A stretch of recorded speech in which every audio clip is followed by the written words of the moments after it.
Hola, bienvenidos a un nuevo episodio de Anatomía del Poder. El proyecto de reforma del sistema de salud está dando mucho de qué hablar. Suscita debates muy intensos y genera dudas razonables sobre la evolución del sistema para los colombianos.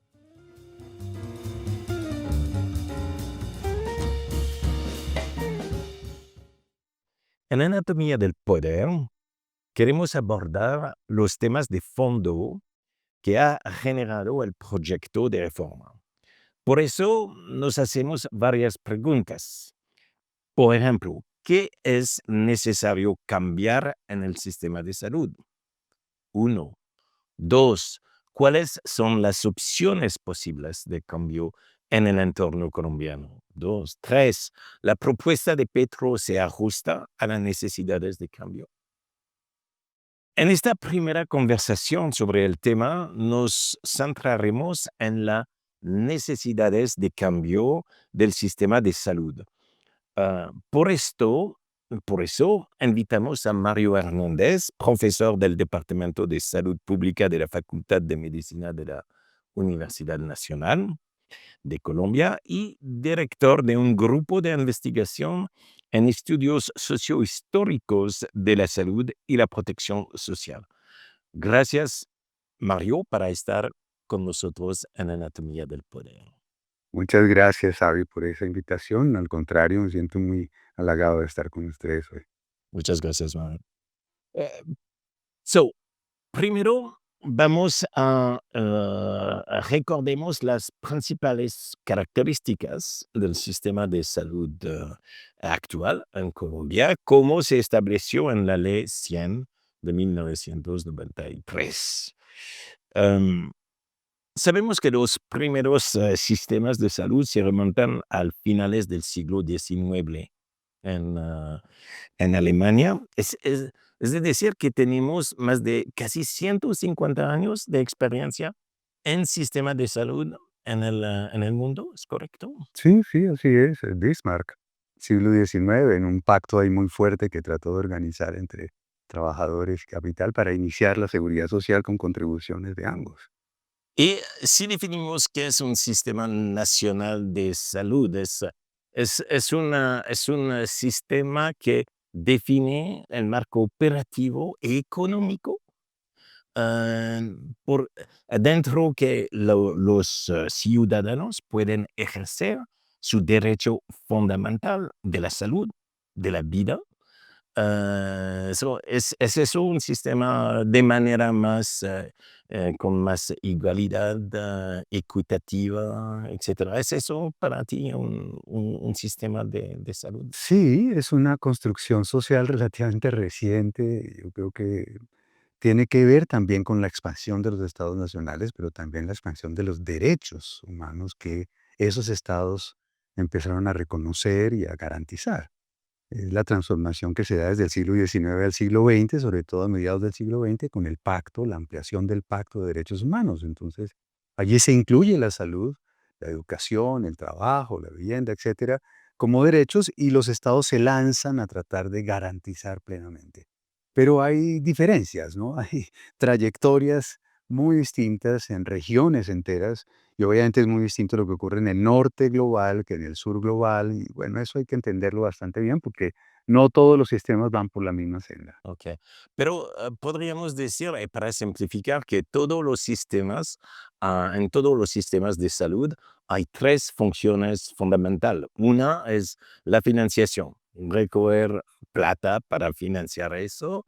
La segunda es la administración, segunda función, la administración de esos recursos. Y tercera es la prestación de los servicios médicos. De acuerdo. So, en cualquier sistema. Bueno. Ahora entonces vamos a ver ahora el sistema de salud, como lo conocemos aquí en Colombia, so, en tres funciones. So, la primera es la financiación. Si Si hacemos referencia a la OCDE, a las cifras de las OCDE, podemos ver que Colombia gasta por habitante, por cada colombiano, casi la misma plata que Brasil, o Costa Rica, ¿ok? Un poco, México, más 40% más que México, pero 4 veces menos que Francia y casi 7, 8 veces menos que los Estados Unidos. Y cuando analizamos la eficiencia de los sistemas de diferentes sistemas de salud, podemos ver que el país que gasta más, los Estados Unidos, tienen una evaluación de su sistema de salud que no es clasificado en los top 20. Es decir, que parece que no hay una relación lineal entre el montón de plata que se gasta y la calidad de salud. Sin duda alguna, yo creo que eso es muy importante entenderlo porque no depende solamente de la inversión o del gasto público o privado que se haga en sistemas, sino de la configuración del sistema y la relación que hay entre Estado, mercado y ciudadanos y familias y la participación o no de las familias. Entonces, esta configuración es una construcción histórica y en cada Estado nacional ha sido distinto, pero insisto en que con una relación muy fuerte entre norte y sur global, porque pues las reglas y las dinámicas se imponen desde el norte global, ¿no? Yo creo que eso es importante revisarlo y comprenderlo en cada una de las trayectorias de los estados y los sistemas nacionales. Pero son bastante distintos y hay un contraste muy grande, por ejemplo, en aquellos sistemas donde predomina una lógica mercantil, por ejemplo, ligada al aseguramiento individual y comercial, como en Estados Unidos, es un sistema de seguros privados, con un subsidio a la demanda que pone el Estado para incluir a los pobres. Y esto genera la máxima inequidad, ¿no? 100 planes distintos de salud de acuerdo a la capacidad de pago. En contraste con el Reino Unido, por ejemplo, los países nórdicos, donde hay una integración de los recursos públicos y un manejo mucho más organizado por el Estado. Y entonces, pues eso hace una menor participación directa del sector privado y obviamente más regulación y control de lo que ocurre dentro del sistema. Entonces, son contrastes de ese tipo, aún dentro del norte global ahora. Si nos vamos a nuestro sur global, las diferencias son todavía mayores. Bueno, sí, vamos a regresar sobre este tema de la contribución del sector privado. Pero en Colombia, empezamos de dónde viene la plata para financiar el Sistema Nacional de Salud. ¿Puedes explicarnos? Sí, claro, es que inicialmente el sistema con la Ley 100 propuso tener dos grandes fuentes de financiamiento para llegar a la universalidad y a una forma de seguridad social. Era impuestos que venían de atrás, muy claramente identificados, incluso transferidos a los entes territoriales para que fuera parte de su responsabilidad, y los aportes tradicionales también para fiscales, que son públicos, de trabajadores y empleadores en un sistema de seguridad social tradicional. Se hizo una forma, un diseño del financiamiento para que estas dos fuentes estuvieran siempre recogidas en nivel estatal y se crearon dos fondos inicialmente. Un fondo para el régimen contributivo a partir de las contribuciones de seguridad social y otro fondo de impuestos para un régimen subsidiado que iría transformando la prestación directa de servicios por parte del Estado en un subsidio a la demanda que estaría administrado y prestado por sector privado. Esa es la gran transformación de la Ley 100. Y poco a poco se ha venido entendiendo que no es necesario tener divididos esos fondos y ya hoy en día existe un solo fondo realmente que recoge impuestos y contribuciones para garantizarle a todo el mundo su seguridad social. La 3. Es exactamente, se llama la administradora de los recursos de la seguridad social en salud. Es ya desde 2017 un solo fondo único de recursos públicos que se administra, pues se maneja como función pública, pero cada vez más también a partir de 2012 la carga ha caído en la fracción impositiva de impuestos porque se quitó la contribución de los empleadores con ciertas condiciones y se les dijo: "Ustedes aporten un poco más en el impuesto de renta con destinación específica". Entonces, bueno, hoy en día el 64% de los recursos son claramente impuestos y 30 y pico por ciento es contribuciones y una pequeña proporción de gasto de bolsillo, los recursos privados que la gente sí paga por distintas formas, bien sea por seguros privados o por co- eh, pagos directos o por cuotas moderadoras y todas estas cosas de cofinanciación que se hace con gasto privado. Ok. Alors, exactamente, porque sabemos que hay un problema de la informalidad en Colombia. Según las cifras de las DANES, 45% de los empleados son informal.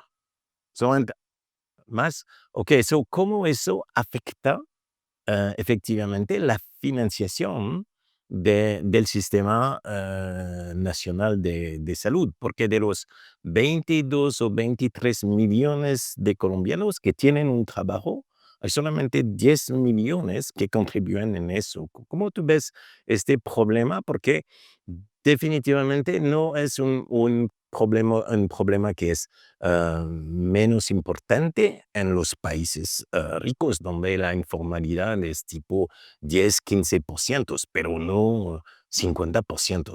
¿Cómo tú puedes ver este problema? Ese es un problema muy grave para cualquier sistema de seguridad social estrictamente hablando.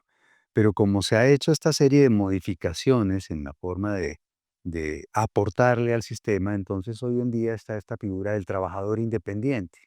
Y como trabajador independiente que tiene más de un salario mínimo de ingreso que se les puede ya detectar a través de los sistemas de información, pues está obligado a contribuir a la salud con el 40% declarado de sus ingresos.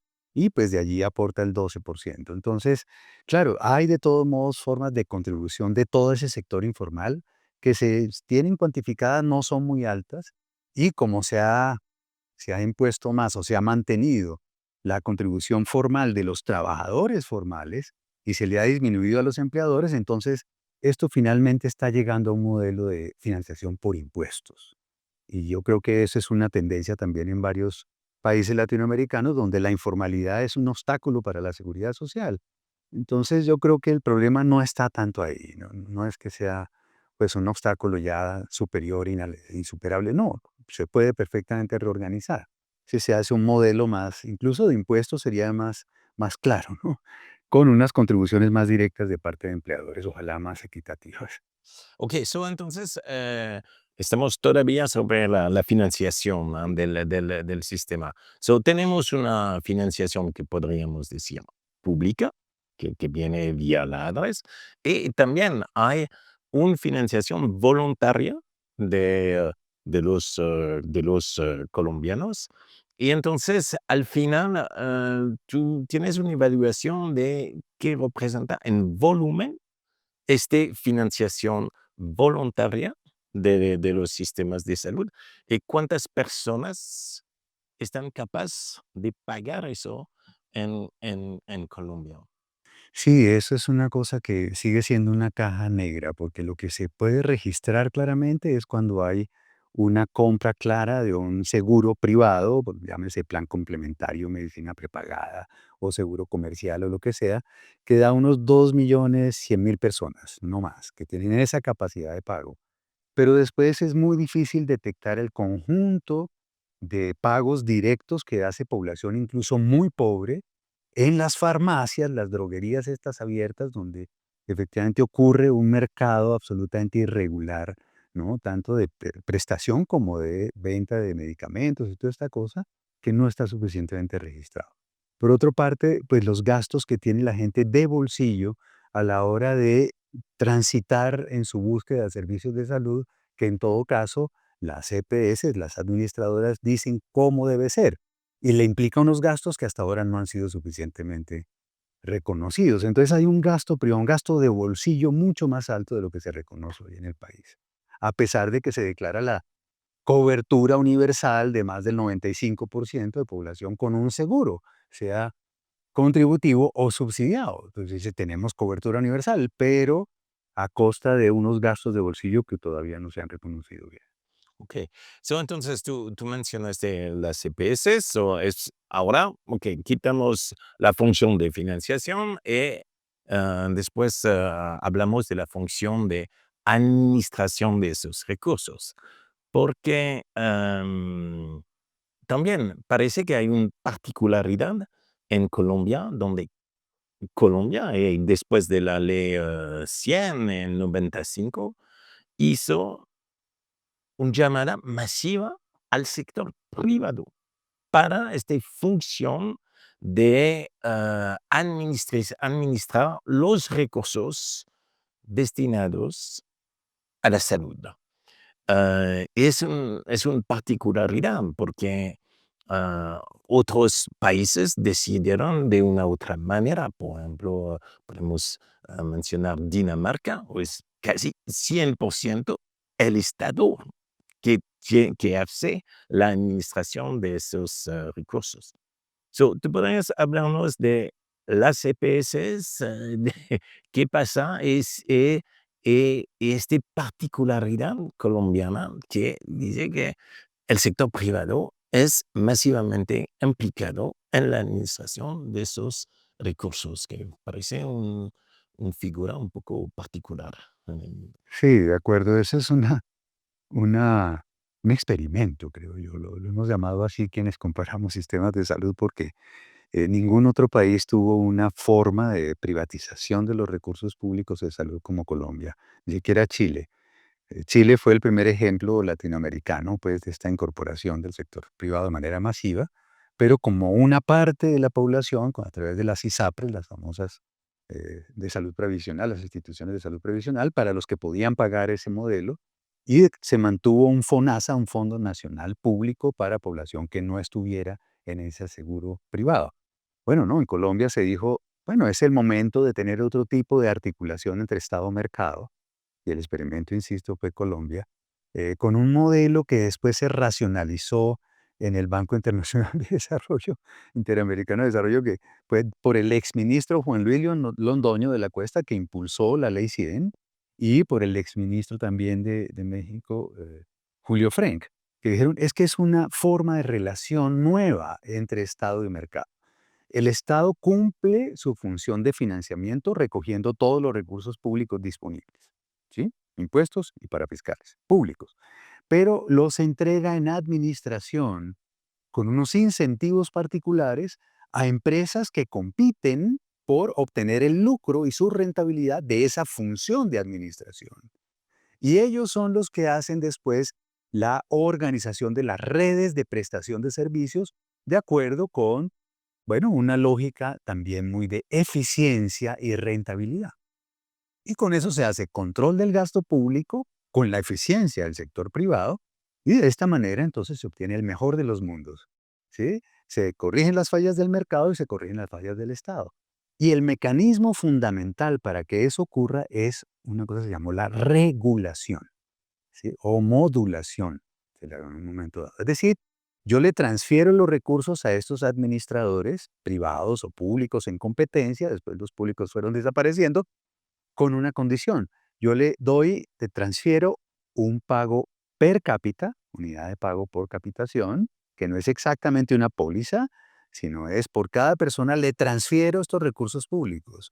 Y usted se encarga de prestarle, garantizarle un paquete de servicios que inicialmente fue muy alto porque la discusión era por lo menos el del Seguro Social, no se puede plantear menos, el anterior Seguro Social. Entonces, bueno, eso generó una lógica, pues bueno, entonces yo obtengo mis recursos de la rentabilidad que obtenga de la UPC a cambio del plan de beneficios.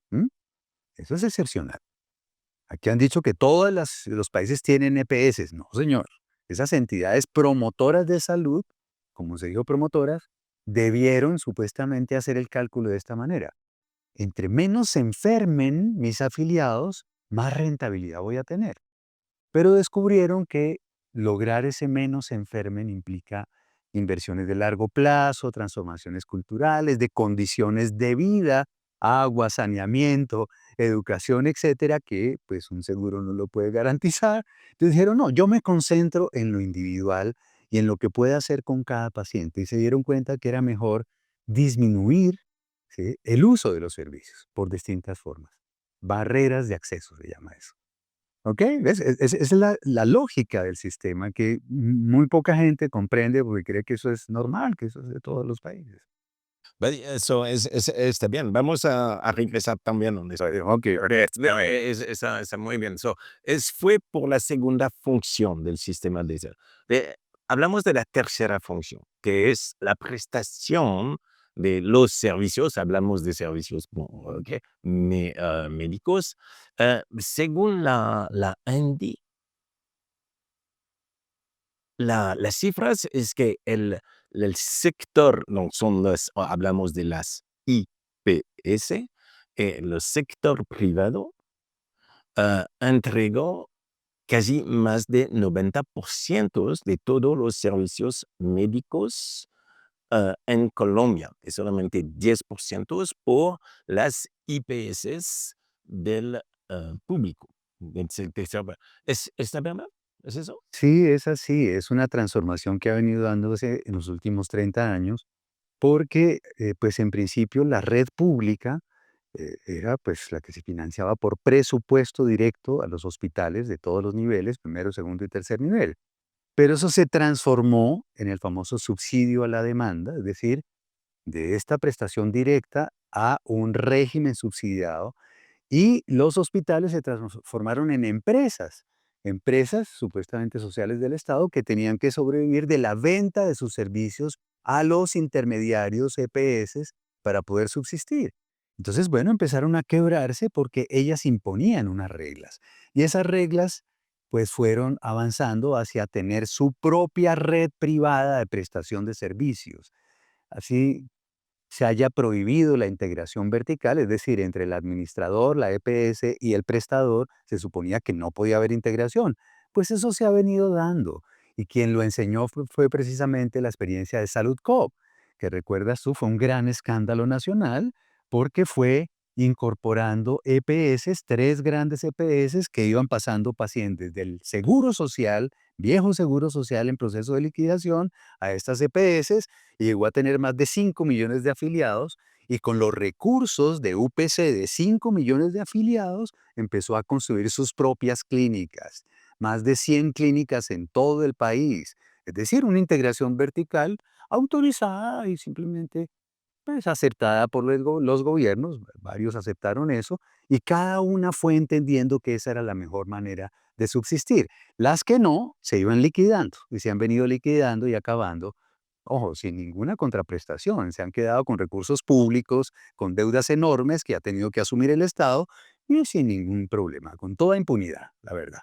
Entonces han quedado unas pocas, y esas pocas han hecho conglomerados, enormes conglomerados que ya son un complejo médico, industrial y financiero, como pasa en muchos países, donde está el aseguramiento, la prestación de servicios, la provisión de medicamentos, la contratación laboral, la creación de universidades articuladas a ese proceso para formar sus propios trabajadores, es decir, una lógica monopólica, eso es Keralty, por ejemplo.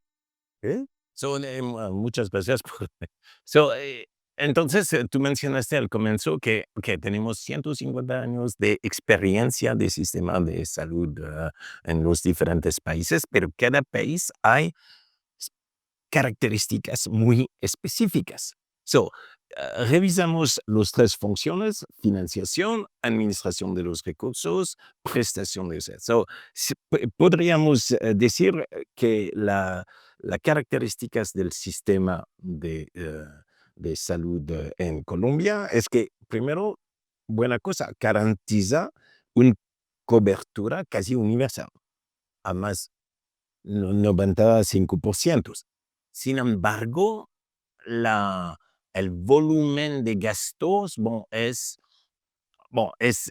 menor que algunos, pero es relativamente modesta en comparación con, otros, países.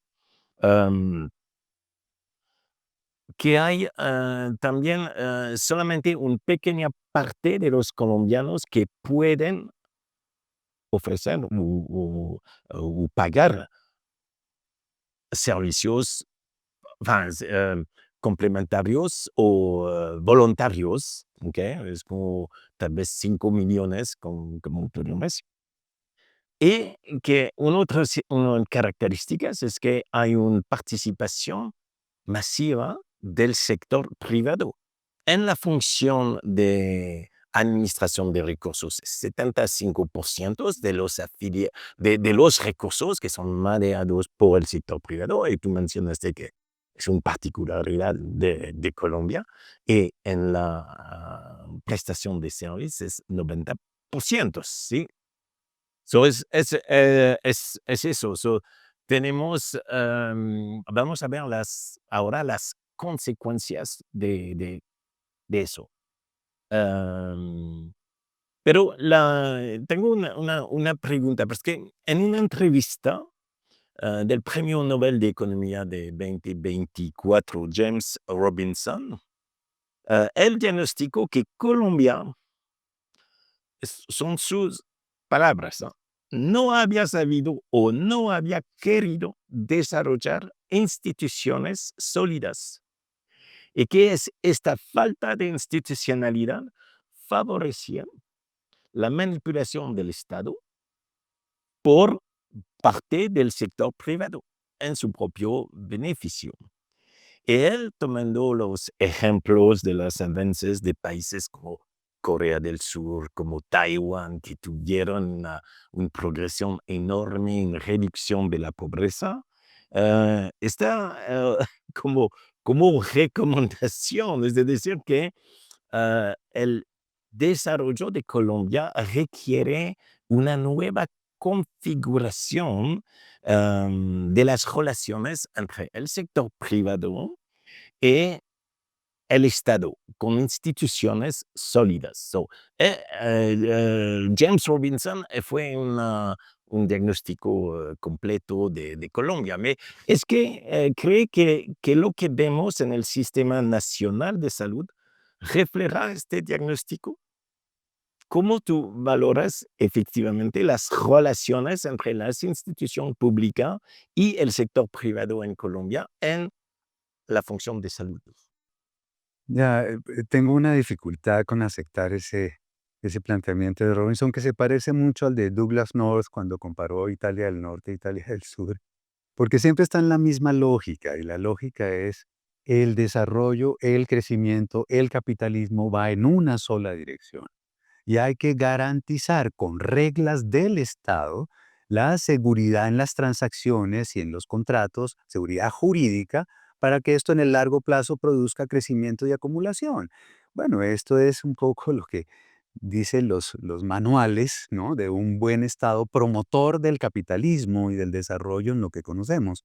Pero yo creo que no tendríamos por qué aceptar eso tan fácilmente, ¿no? La verdad es que nosotros desde nuestro grupo de investigación tenemos otra idea muy distinta, y es que hay una forma de división del trabajo global en estas distintas dinámicas del capitalismo que se han dado en los últimos 300 o 400 años, con distintas etapas, ¿no? Con las famosas revoluciones, los ciclos sistémicos estos, que hacen que, pues, en el norte global, de todos modos, se impongan unas condiciones y unas reglas con una forma también de explotación del trabajo y de los bienes, los recursos materiales, digamos, de los países del sur, que establece una lógica que se reproduce, ¿no?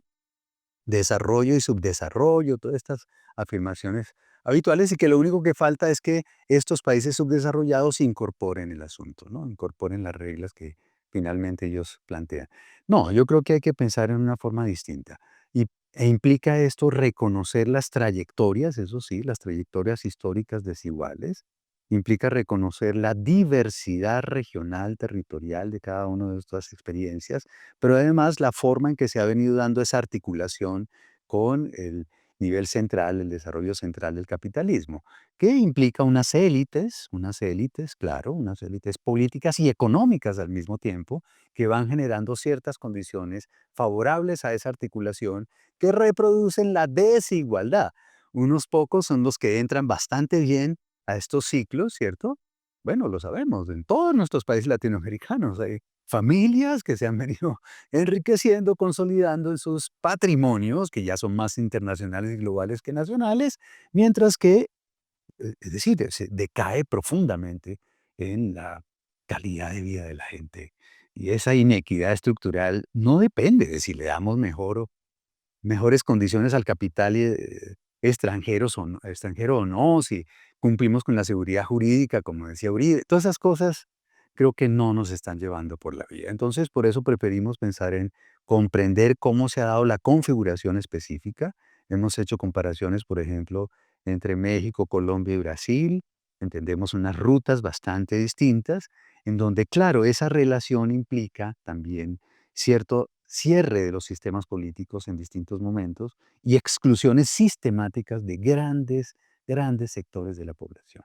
Un desconocimiento de esa diversidad étnico, cultural, ambiental, regional, etcétera, que pues hace que siempre se reproduzca el asunto, pero con modalidades distintas. Hay mucha más institucionalidad pública en México, gracias a una revolución campesino-indígena de comienzos del siglo XX que tuvo que ser administrada por esa élite liberal que trató de convertir eso en un pacto de largo plazo, ese es el famoso PRI, distinto a lo que pasó en Brasil, que es otro tipo de élite que hizo una cosa regional local que después se proyectó nacionalmente como un proyecto de industrialización y por eso tuvo más seguridad social en un momento dado, y Colombia que tuvo esta élite bipartidista muy cerrada, muy de un corporativismo empresarial, no laboral. Y entonces nunca desarrolló un estado de bienestar y no permitió en absoluto que hubiera algo parecido al populismo que hubo en Brasil, por ejemplo. Entonces, bueno, esas particularidades importan. Y Colombia tiene además esta lógica de una violencia sistemática por una represión también sistemática de cualquier forma de expresión distinta a lo que las élites han dejado. Entonces, es otra interpretación. Yo no creo que sea la de las instituciones favorables o no al desarrollo capitalista. Ok. Bueno, gracias. Regresamos ahora al Sistema Nacional Sí, está bien. de Salud y las consecuencias de esta contribución masiva del sector privado. Porque qué podemos ver es que a nivel mundial es una tendencia global de tener más y más contribución del sector privado. Pero que todo el análisis que podemos ver en el mundo demuestra que hay cosas positivas con esta contribución, son generalmente dicen que el sector privado es mejor para atraer las nuevas tecnologías o atraer el capital. Pero hay también problemas muy importantes con la contribución, especialmente si la contribución del sector privado está, está, está demasiado alto o no controlada bien por el Estado. ¿Qué podemos ver? Hay un artículo que salió el año pasado en el Lancet que demostró que el hecho que el sector privado sería más eficiente a entregar o a asegurar una salud de mejor calidad a sus um, afiliados, es un mito. En 40 años de análisis en los países ricos. Ok, so, encontraron que finalmente los pacientes del sistema público tienen una mejor salud que el otro. O podemos explicarlo.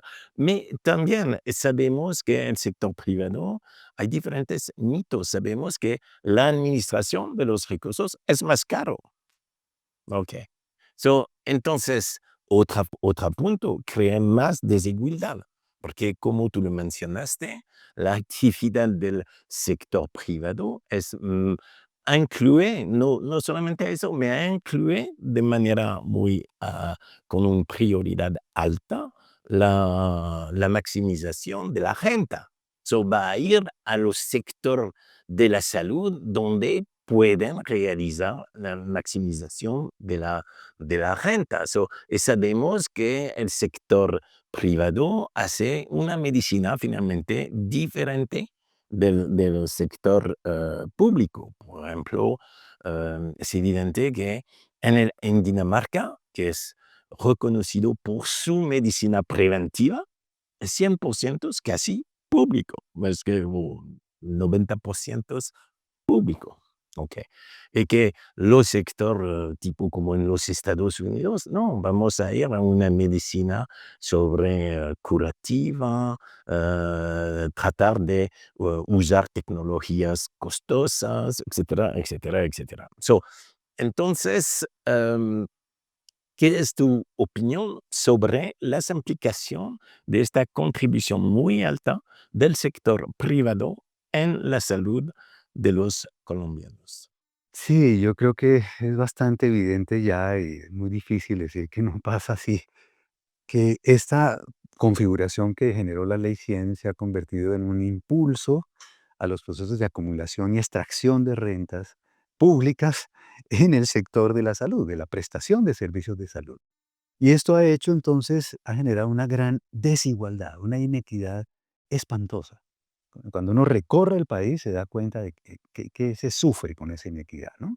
Y es entre la concentración en las grandes ciudades, 5 o 6 grandes ciudades, y el abandono progresivo de la prestación cuando se necesita, ni siquiera la prevención, la prestación cuando se necesita en zonas urbanas pequeñas y rurales, y ni se diga las rurales con población dispersa.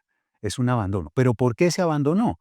Porque no es rentable para la lógica de administración de una UPC, para prestar un plan de beneficios, pues no es rentable tener un centro de salud abierto con médico, enfermera, auxiliar, tal como se tenía antes. Entonces se han cerrado los servicios de salud y concentrado en las ciudades, para empezar.